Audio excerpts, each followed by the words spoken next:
Hi there, my name's Sam. I'm a financial advisor and director here at AdviseWise. I'm joined by Dr. Steve Garth from our investment committee, and today we're here to talk to you about market timing.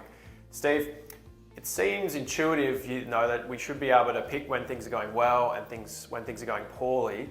Why is it actually a lot more difficult in practice? Yeah, it's a great question, Sam, because it does seem intuitive that if only I could get in the market at the bottom and then get out at the top, it'd be happy days. It's really difficult to do. In fact, Warren Buffett has said market timing is really hard. In fact, it's impossible, and don't try it. So why is it so hard?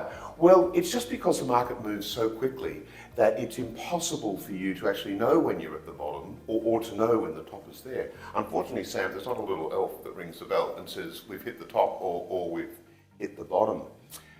There's some studies that have been done that would show that if you miss one day out of the market over like a 20-year period, you'll lose up to like 20% of your total return over that period. And of course, if you miss a week or a month, it gets even worse. When it comes to our emotions, Steve, why is it sort of counterintuitive that we tend to perhaps be a bit more comfortable when things are going well and tend to stress when things are going poorly?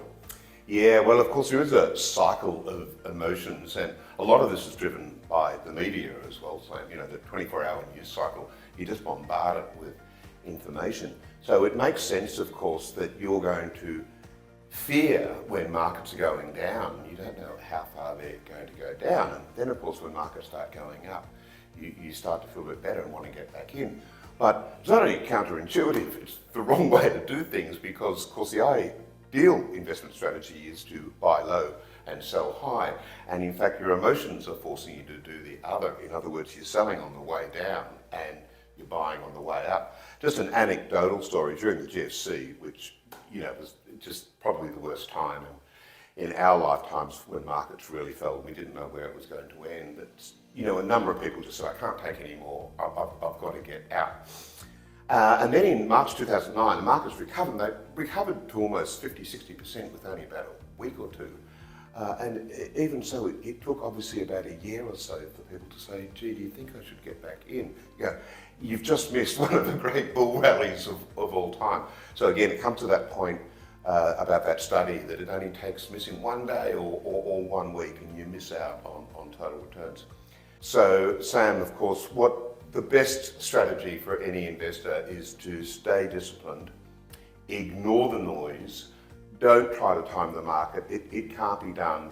Just be disciplined and work with the market. Markets do go up and down, but over the long run, they do go up. I think, Steve, it's fair to say, going through this turbulent process, that it is okay to feel these emotions, but it's also important to recognise them and to maintain our discipline with the long-term investment approach.